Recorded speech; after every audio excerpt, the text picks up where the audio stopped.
Hello everyone, welcome to Prosarium.net. Prosarium.net is an initiative to create positive representation for African women in games. We're doing this by documenting African women and their roles in the industry, from hobbyists to game developers to esports professionals and more. Be a part of this initiative by supporting us on Patreon. And now, let's get to today's video. Hi everyone. So we're back with an interview with another wonderful woman in games in Africa. This is Wendi from Kenya. So before we get into it, Wendi, would you like to introduce yourself? Yes. Thank you. I'm glad to be here with you guys. My name is Wendi Ndaki. I'm a writer and a visual artist based in Nairobi, Kenya. Within the game industry, I mostly focus on writing. Yeah.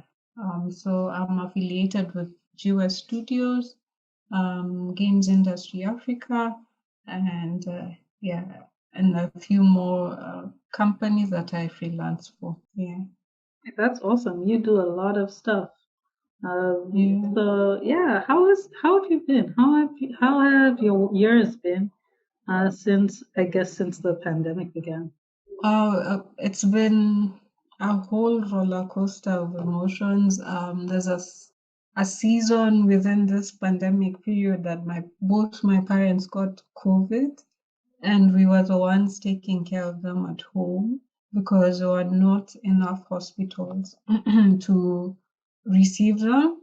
And my father, for instance, it really hit him hard. I feel like, yeah, we're just blessed to still have him with us. So, yeah, that was the lowest part. But otherwise, as far as my career is concerned, I feel like things are going well.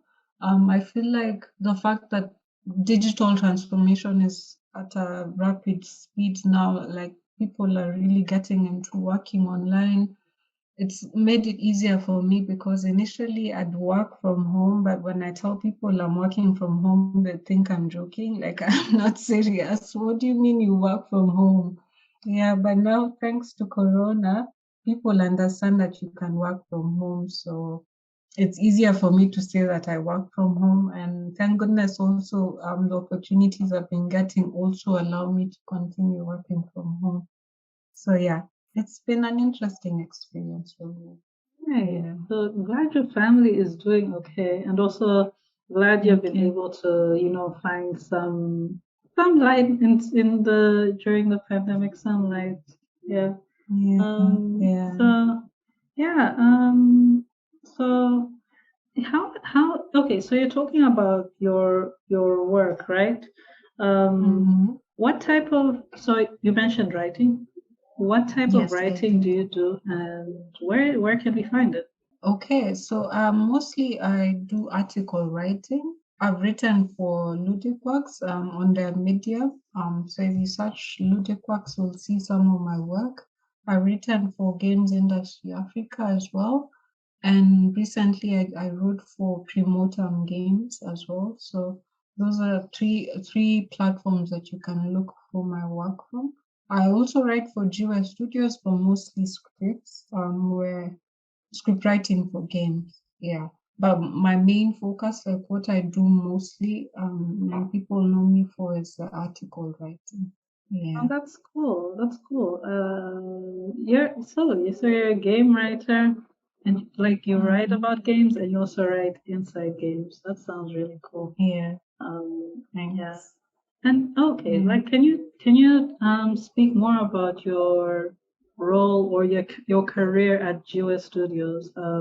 In fact, tell us a bit about GOS Studios first, and tell us about how you got involved and what you do. Okay. So Jua Studios is company based in Kenya. We are actually divided into three segments. There's the studios where I work, where we create games, and then there's the esports segment where we showcase African players. We're yet to get to people playing African games, but right now we're just playing the international ones. And then we also have a platform where we publish games, now African games on. Yeah, so earlier this year, I stumbled upon the opportunity online and decided that apply. As I mentioned before, I decided, I made a conscious decision that I want to work flexibly earlier on, around 2019, I believe. That's when I started working from home, and people would wonder, what do you mean you work from home? Yeah, just before the pandemic hit and people got used to it. So, beginning of the year, I saw the opportunity and said, why not try and see how it goes? So I applied and got in, and thankfully, I realized that we can also work remotely. And funny thing also is the people who work there also went to my school, and some of them were like we were in campus together, so it's even more interesting to be working with them. Yeah, so I just stumbled upon the opportunity. I actually remember I did the application so fast on my phone. I didn't even like overthink it. At times I do that to help me with procrastination. I just say I'm going to do it now. So I might even be on my bed. I just pick my phone and just do the application and finish. So that's exactly what I did. And then I got the interview. I got I passed through the selection phase and got to be interviewed, and then after that I got the opportunity to be a game writer. Yeah, so that's how I got it, and that's how it's been so far for me. Yeah. Yeah. That's good. And that's a great way to get in. And also it's a great way to deal with procrastination, something which I need to try. Yeah. And I wanted to find out. So you talked about US Studios. So I want to know a bit more about Games Industry Africa. That is the website, right? Games Industry Africa. Yeah, Yeah. tell us a bit more about the types of again, tell us a bit more about Games Industry Africa, and also tell us about what you can find there. Okay. So Games Industry Africa is an online platform, a website where you get to read about the latest news within the African continent. It is owned by Vic Bassi, who works for Raw Fury, based in Sweden. How I got into GIA was through my writing, my previous work at Ludic Works, I believe, because I'd share the work a lot on online and mostly on WhatsApp on the community group we have for African game developers.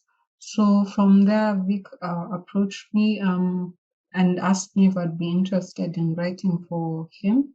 And then that's how the conversation just started.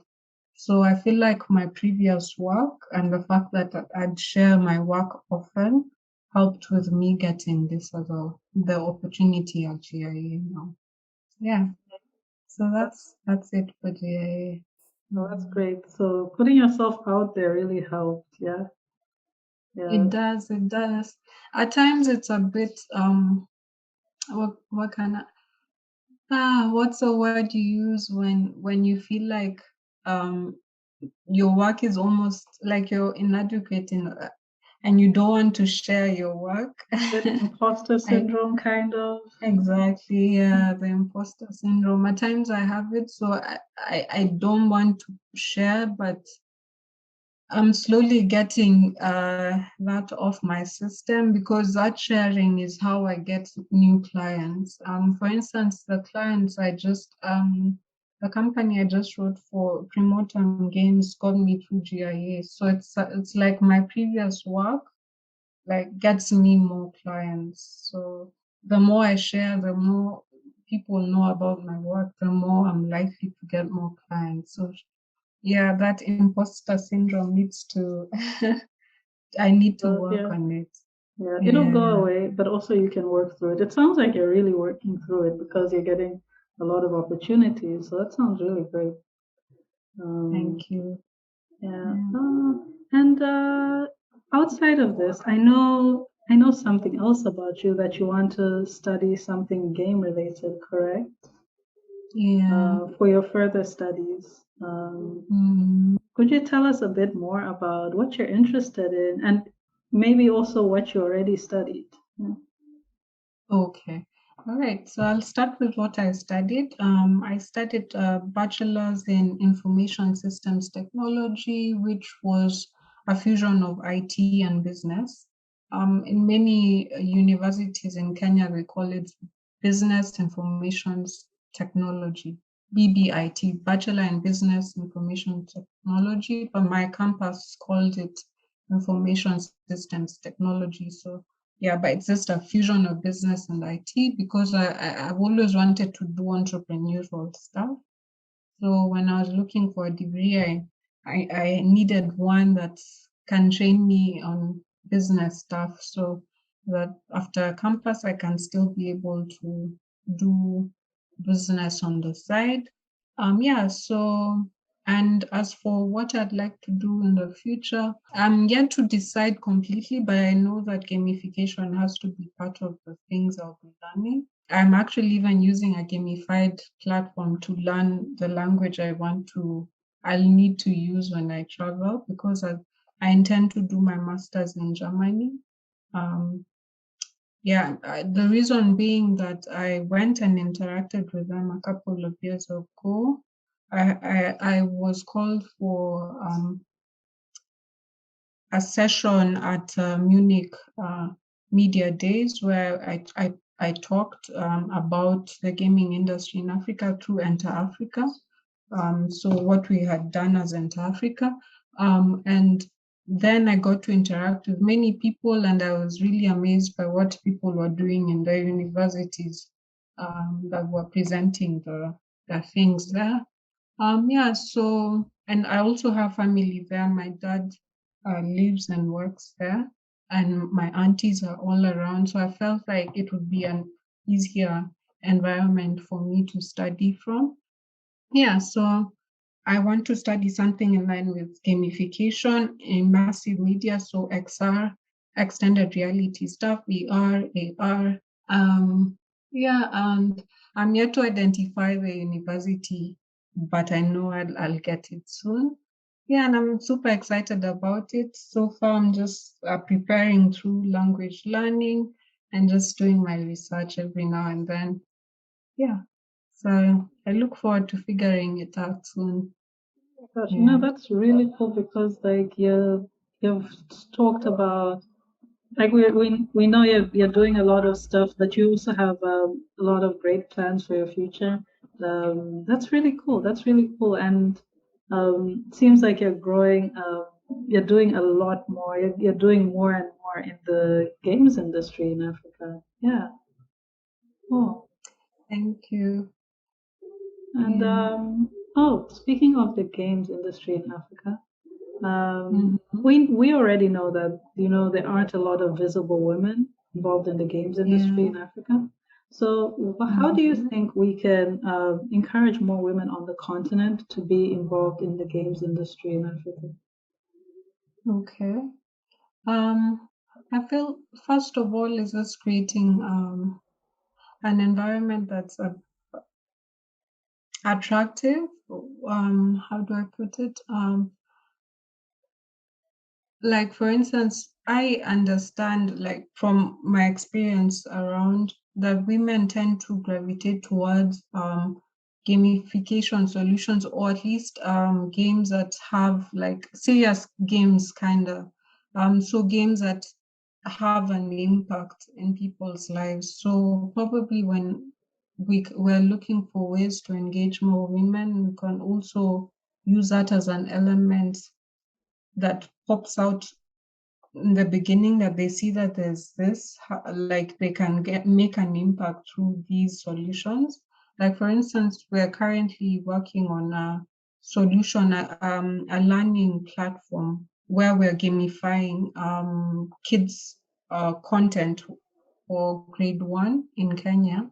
In So we're gamifying it so it will be fun to for the kids to learn from, and I can tell that or at least the company we're working for, there are many women involved. So I feel like, yeah, just having that element when we're marketing opportunities, also have those kind of opportunities out there, and highlight those impactful sections of those solutions, so that women can feel like, this is something I want to be a part of. Also, yeah, just what you're doing, I feel is very important. Interviewing us as women, for other women to see fellow women doing great things in the industry, so that they can know that it's possible for them to do it as well. It's, for me, I think it's easier to be in the industry because I did IT and I've always been around men. I'm comfortable around many men, but I don't think many women, like at least the ones I've seen working with me, I can tell there's a bit of discomfort. So also, I guess my part as a woman is to try and help them feel comfortable in these spaces. Yeah, so maybe we can also do that for those of us who are already in the industry. When we see new women joining, we try and, what's the word? Yeah, just take care of them, help them feel at home, and, so that we can keep them in the industry for longer, and hopefully until, their retirement, if they want to retire, or yeah, Yeah. yeah, that's what I think. Yeah, but I like what you're doing so far, and I like reading about other women in the industry. Yeah, yeah, it'd be nice to see even more stories popping up. Yeah. Thank you. And it was nice reading about you and interviewing you as well, like doing the written interview. And this is also pretty interesting, very interesting, because I think the responses you gave to how we can get more women involved, they're responses which I don't think I've ever heard those responses, but I think they're very true. Like creating more roles or highlighting roles that fit what women are already interested in, so that they can actually feel Mm-hmm. they can actually be more attracted to the industry and see themselves there because they see what they're already interested in what they do. So I really like that point you said, and in fact, everything you said. Mm-hmm. As women already being more welcoming women into the community as well, and Yeah. yeah, just making other people visible. Yeah, these are really great points. Yeah, Thank you. so unfortunately, everything has to come to an end. All things have to come to an end. So this interview will have to come to an end. But before Oh. we end it, is there anything you would like to say, or do you have any words of advice for anyone? Yeah, maybe just say that for those of you watching us today, if you really want to get into the industry and you feel uncomfortable, feel free to reach out to us and just have a chat, and, see how you can enter, see how you can be a part of the industry, because great things are happening and they'll keep on happening, and it's the right time to join, so that you get to grow with everyone. Yeah, so please reach out to those in the industry. Don't worry, people will listen and they'll be willing to help. So yeah, just come and join us. It'll be nice to have more of you with us in the industry. Yes, Yeah. yeah, we're growing a lot, so we need you, we Yeah. need you.